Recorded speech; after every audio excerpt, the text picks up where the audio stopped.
What's going on? Ruth, you are in dangerous waters. If those men find out you're playing them for all that.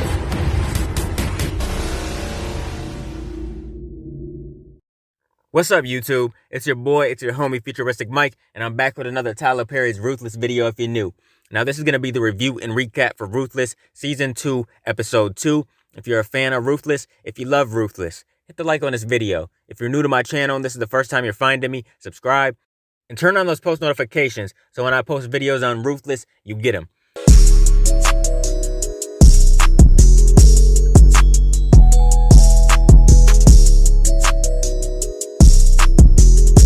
Now, the title to this episode is Over the Barrel, and the description for this episode reads, the highest shares his plans for the Rakadouchi children with River, Marva looks for Lilo, Ruth and Tally clash over strategy, Brian tries to save his marriage, and Oliver confides in Andrew.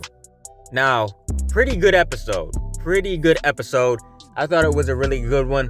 I think this show is only going to get darker. It's going to get even more crazier going forward, man. We're on season 2. Hopefully we get a season 3. But so far this season has been crazy. I cannot wait to see what happens next. Now, when the episode first starts, we see William. He's going to get that wood that the highest wanted him to get. And Oliver sees what he's doing. He goes up to him. He's like, man, what are you doing? You ain't grabbing this wood. Go somewhere else. And William is scared because he says if he doesn't get the wood, the highest is going to punish him.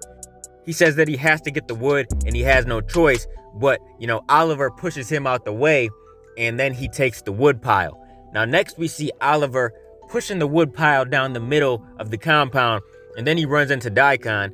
Daikon tells him to put that down, and then he wants to ask him a question about Elder Mother if she ever flirted with anybody. He wasn't telling Daikon too much, but he did say that, Clark was invited into Elder Mother's trailer. And Daikon, sometimes he can't keep a serious face when it comes to Elder Mother flirting with people. Daikon also wanted to ask Oliver about Lilo and stuff. I don't know if he asked Oliver where Lilo is at, but he did say that, nobody likes Lilo, but he is important to the operation.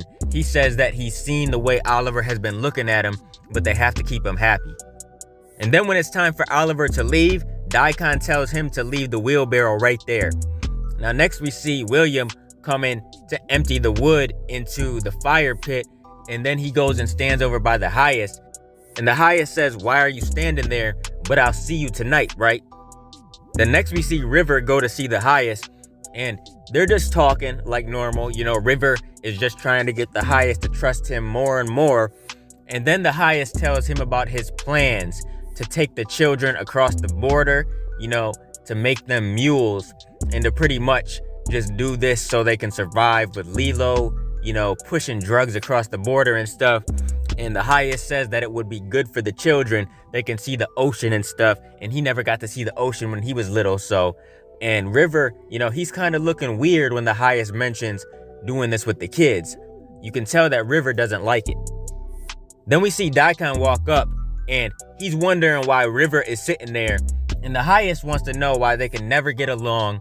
Daikon wants River to leave because he has to talk to the highest.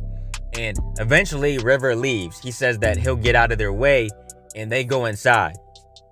Now next we see Elder Mother and the other Elder Mother, and they're talking to all the girls that are washing the dishes and stuff. And Elder Mother says to Tally that she's doing a good job with her cooking, and she's done such a better job since she got punished. She said it's amazing what being punished will do to somebody's behavior. And then she says something about moving Tally with somebody else from trailer to trailer. And then once Elder Mother leaves, we see the girls talking, and Joan, she walks up, and they're all talking about their plans. Joan says how, there's a car coming tonight, and some of them are escaping. And Ruth still does not trust Joan. She kind of talks to Joan like shit. It's funny though, because everybody right here in this scene are involved in the escape plan. We see every single one of them. Lacey, Paula, Zane, Tally, Ruth, and Joan. Every single one of them want to get out of here. They want to escape.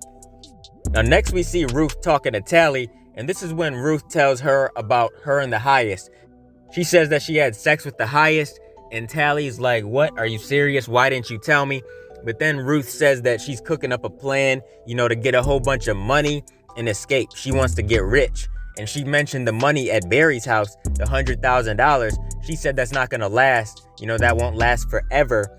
And Tally says that's good enough. That's a lot of money. And Tally tells Ruth that she's escaping tonight, that she wants to get out of here right now. Now next we see Daikon walking in the compound at night, and he notices a hole in the fence. So of course he's thinking that people are trying to escape. Now next we see Clark talking to Oliver at the gate.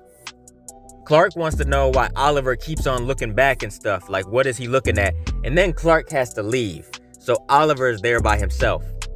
Oliver's gonna have to cook up a plan quick to get rid of the body, and this is the perfect time when Clark is not around.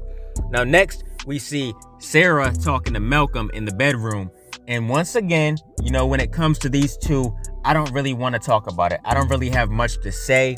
All I'm gonna say is, Malcolm thinks that they can stay there in that house, that, Sarah is gonna be okay. He just talks about how he loves her and stuff. And, this dude is just so corny in my opinion. I'm so tired of Malcolm, man. Like, I hate him so much on this show. He's such an arrogant asshole. He's so cocky. This dude thinks he's better than everybody else. He doesn't want to listen to nobody. I'm just tired of this dude.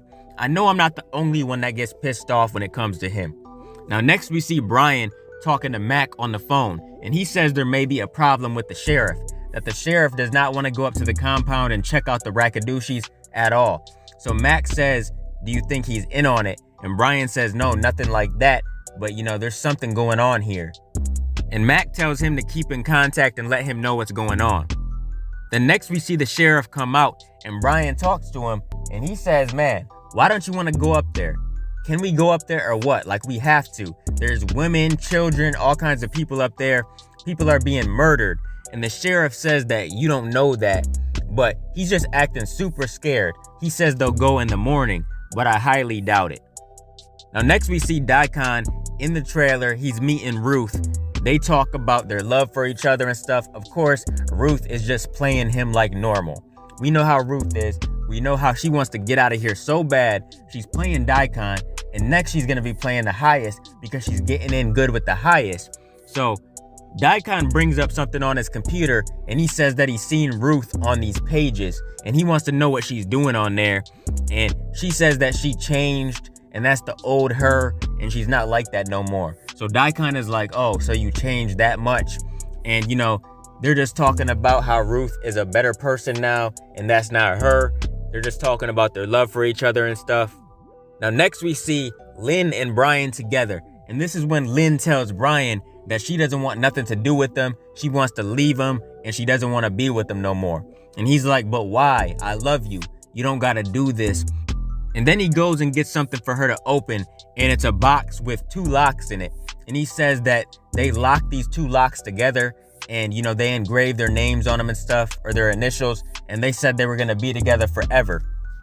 And you can tell that, Lynn, she was feeling bad. You can tell that she loves him, but she's just acting crazy, hard-headed, and selfish because she's on all types of drugs. That's how drug addicts act. So that's why she's acting this way. I don't know if she would really be trying to leave him if she wasn't on drugs, but she's just acting stupid. And honestly, I'm sick of Lynn. She's working my last nerve, and I'm sick of it because, Brian is a super, super nice guy. He treats her good, and she's just ungrateful as hell. She has no reason to want to leave him. Now next we see Andrew pull up. He's coming back to the compound, and Oliver says, damn, oh, so you back now. But then, Oliver literally tells Andrew what he did. He starts it off by saying, do you know who Lilo is? And Andrew, I guess he never interacted with Lilo before, so he doesn't really know. But Oliver says that he chopped his effing head off. So Andrew is like, you did what? He gets out the car and he keeps on questioning him like, what did you do? So Oliver explains to him step by step what he did, and then they just talk about getting rid of the body. And if Oliver is telling Andrew all this, if he trusts him enough to tell him, then Andrew is probably going to help him get rid of the body, because there's no way Oliver can do this on his own. But that's the end of the episode after Oliver tells him that he killed Lilo. Things are getting crazy, man. I cannot wait for the next one. I can't wait to give you guys that review on the next episode. This one was solid, for real. I'll give it a 9 out of 10. What did you guys think of this episode? Comment down below. Let me know your thoughts. What are your theories, thoughts, predictions, and everything else? Keep supporting your boy, and I'll be continuing to bring y'all Ruthless content in the future. Make sure you guys like, comment, and subscribe, and smash that notification bell so you can never miss a video. If you guys want to donate to the channel, I got links below to the PayPal and Cash App accounts. Hope you guys enjoyed the video. Let me get out of here, y'all. It's your boy, Futuristic Mike, and I'll talk to you on the next one. I'm out. Peace.